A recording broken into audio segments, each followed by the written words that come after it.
ಜಾನುವಾರುಗಳ ರುಂಡ, ಮಾಂಸ ತುಂಡು, ತ್ಯಾಜ್ಯ ರಾಶಿ, ಕೋಳಿ ತ್ಯಾಜ್ಯ ಎಲ್ಲವೂ ನೇತ್ರಾವತಿ ನದಿಯ ಒಡಲು ಸೇರಿಕೊಂಡು ನದಿ ನೀರು ಕಲುಷಿತಗೊಳ್ಳುತ್ತಿದ್ರೆ ಇನ್ನೇನು ಹಲವು ಕನಸುಗಳನ್ನು ಹೊತ್ತು ಬಾಳಿ ಬದುಕಬೇಕಾದ 13ರ ಹರಿಯತ ಬಾಲಕ ಇದೇ ಮಾಲಿನ್ಯದಿಂದ ಸಾವನ್ನ ಹೊಂದಿದ್ದಾನೆಂಬ ಆಘಾತಕಾರಿ ಮಾಹಿತಿ ಬೆಂಗಳೂರಿನ ಆಸ್ಪತ್ರೆಯೊಂದು ವರದಿ ಮಾಡಿದೆ.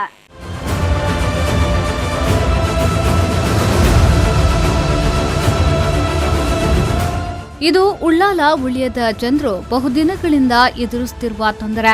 ಹಲವು ವರ್ಷಗಳಿಂದಲೂ ಮುಗಿಯದ ವ್ಯತೆ.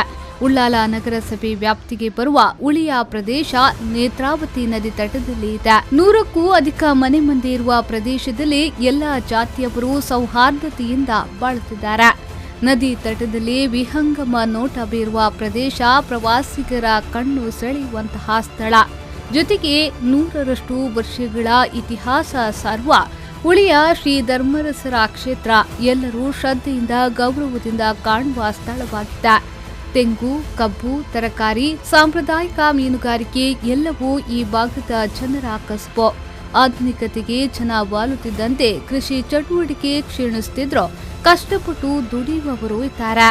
ಆದರೆ ಇವೆಲ್ಲದಕ್ಕೂ ಕಪ್ಪು ಚುಕ್ಕಿಯಾಗಿ ನೇತ್ರಾವತಿಯನ್ನ ಸೇರುವ ತೊರೆಗೆ ಇನ್ನೊಂದು ಭಾಗದಲ್ಲಿರುವ ಮಂದಿ ಎಸೆಯುವ ತ್ಯಾಜ್ಯ, ಪ್ರಾಣಿಗಳ ತ್ಯಾಜ್ಯ, ಕೋಳಿ ತ್ಯಾಜ್ಯ ಇದೀಗ ಮಾರಕವಾಗಿ ಪರಿಣಮಿಸಿದೆ.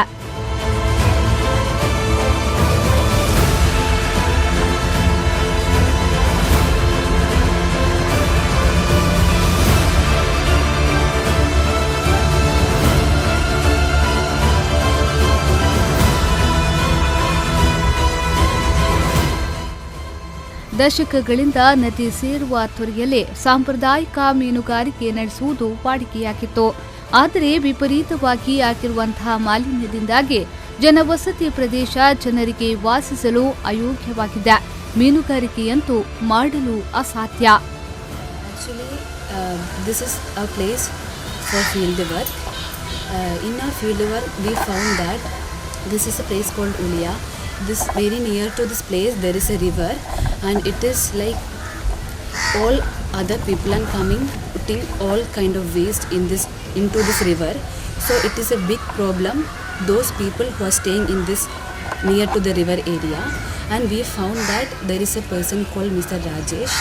He was suffering so many problems because of this wastages and all the cattle waste, even chicken waste, non-veg, everything they are coming and putting into this river. It is really harmful. ತೊರೆಯ ಒಂದು ಭಾಗದಲ್ಲಿ tempo, ದ್ವಿಚಕ್ರ ವಾಹನಗಳಲ್ಲಿ ಬರುವ ಮಂದಿ ಸಂಜೆ ಮತ್ತು ನಸುಕಿನ ಸಮಯದಲ್ಲಿ ಗೋಣಿಚೀಲಗಳಲ್ಲಿ ತ್ಯಾಜ್ಯ ತಂದು ಎಸೆಯುವ ಕೆಲಸವಾಗುತ್ತಿದೆ. ಇವೆಲ್ಲವೂ ಮನೆಗಳಿರುವ ಜಾಗದಲ್ಲಿ ಇಕ್ಕಟ್ಟಾಗಿ ದುರ್ವಾಸನೆ ಬೀರುತ್ತಿದೆ.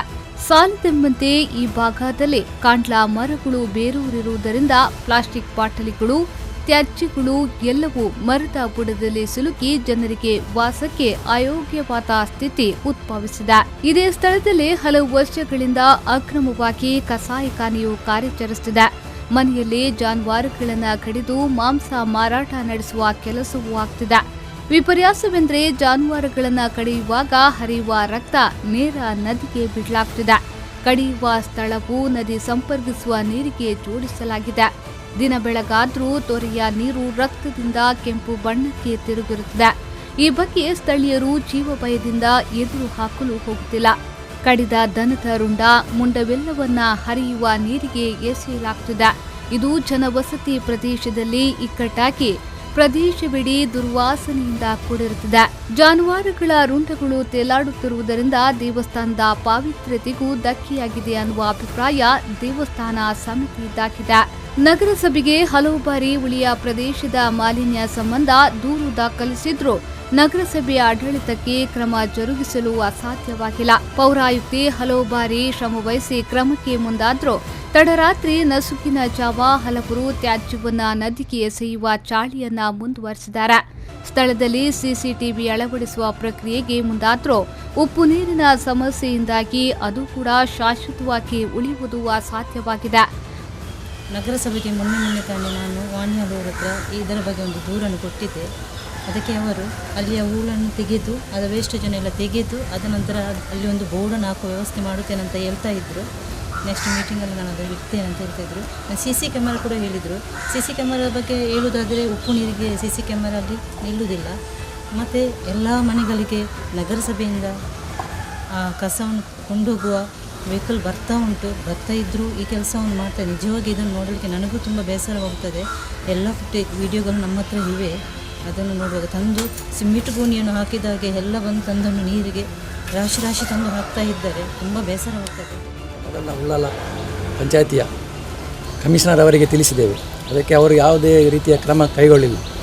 ನಾವು ಮುಂದಿನ ದಿನಗಳಲ್ಲಿ ಇದಕ್ಕೆ ನಾವು ಉಗ್ರ ಹೋರಾಟ ಮಾಡಬೇಕಾಗ್ತದೆ. ಅದಕ್ಕೆ ನಮಗೆ ನಮ್ಮ ಉಳ್ಳಾಲದ ಈ ವಾರ್ಡ್ನ ಕೋಆಪರೇಟರ್ ವೀಣಾ ಅವರು ಸಹ ನಮಗೆ ಬೆಂಬಲ ನೀಡ್ತಾರೆ. ನಾವು ಖಂಡಿತವಾಗಿ ಇದನ್ನು ಇದು ದೊಡ್ಡ ಹೋರಾಟ ಮಾಡಿ ನಾವು ಇದನ್ನು ಇದು ಮಾಡ್ತೇವೆ ಅಂತ. ಯಾವ ರೀತಿಯಲ್ಲಿ ತೊಂದರೆ ಆಗಿದೆ ಕ್ಷೇತ್ರಕ್ಕೆ ಪರಿಸರಕ್ಕೆ ತುಂಬ ತೊಂದರೆ ಆಗಿದೆ. ಯಾಕೆಂದರೆ ಇಲ್ಲಿ ಈ ತ್ಯಾಜ್ಯವನ್ನು ಹಾಕ್ತಾರಲ್ಲ, ಅದು ಈ ಕಾಗೆ ಎಲ್ಲ ತಂದು ಈ ಬಾವಿಗೆಲ್ಲ ಅದಕ್ಕೆ ಅದು ಇದಾಗ್ತಾ ಉಂಟು. ಎಷ್ಟೋ ಸಲ ನಮ್ಮ ಮನೆಯ ಬಾವಿ ಸಹ ನಾವು ನೋಡುವಾಗ ಅದರ ಈ ಎಲ್ಲ ಕರುಳೆಲ್ಲ ಉಂಟಲ್ಲ, ಅದು ನಮಗೆ ತುಂಬ ಆಸೆ ಆಗ್ತದೆ. ಏಕೆಂದರೆ ಅದು ಪರಿಸರದಲ್ಲಿ ಎಲ್ಲ ಕಡೆಯಲ್ಲಿ ಉಂಟು. ಅದಕ್ಕೋಸ್ಕರ ನಾವು ನಮ್ಮ ಆರೋಗ್ಯದ ಹಿತದೃಷ್ಟಿಯಿಂದ ಅದು ಅನಿವಾರ್ಯ ಹೋರಾಟ ನಾವು ಮುಂದೆ ಇದನ್ನು ಮಾಡಿಯೇ ಮಾಡ್ತೇವೆ ಅಂತ ಊರಿನ ಜನ ಎಲ್ಲರನ್ನು ಸೇರಿಸಿ ಅದಕ್ಕೆ ನಮಗೆ ಬೆಂಬಲ. ಅತಿ ಶೀಘ್ರದಲ್ಲೇ ಸಂಬಂಧಪಟ್ಟ ಇಲಾಖೆಯವರು ಕ್ರಮ ಕೈಗೊಳ್ಳದಿದ್ದಲ್ಲಿ ಜಿಲ್ಲೆಯ ಜನತೆ ಕುಡಿಯುವ ನೇತ್ರಾವತಿ ನೀರು ವಿಷದ ನೀರಾಗಿ ಪರಿವರ್ತನೆಯಾಗುವುದರಲ್ಲಿ ಸಂಶಯವಿಲ್ಲ. ಇದರೊಂದಿಗೆ ಸಮಸ್ಯೆ ಮುಂದುವರೆದಲ್ಲೇ ದೇವಸ್ಥಾನದ ಆಡಳಿತ ಸಮಿತಿಯವರು ಉಗ್ರ ಹೋರಾಟದ ಎಚ್ಚರಿಕೆಯನ್ನ ಮುಂದಿಟ್ಟಿದ್ದಾರೆ. Arif ಕಲ್ಕಟ, V4 News 24/7 Ullal.